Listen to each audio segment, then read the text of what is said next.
A lot of teams use Confluence and Jira for project management inside their organizations. And if you're one of them, and if you also use the ImageKit DAM to store your content in a central place, then we've got a really easy way for you to use all of these assets inside the digital asset management system with Confluence. You won't have to download any of these assets to your system before you can start using them. You won't have to switch between apps while doing it.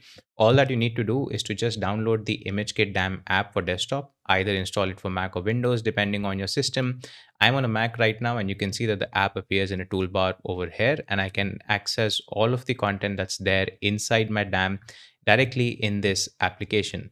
Now, if I'm on Confluence, and let's say I'm creating a new doc for review by one of my team members, and I want their comments on one of the ad campaigns that I'm working on, I can just simply drag this creative into Confluence and it will start uploading.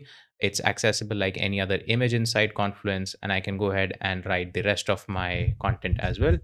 And that's it. That's how you use ImageKit DAM assets directly with Confluence just by using the DAM app that we have built. No need to switch tabs, no need to switch applications. You can just use it natively with Confluence.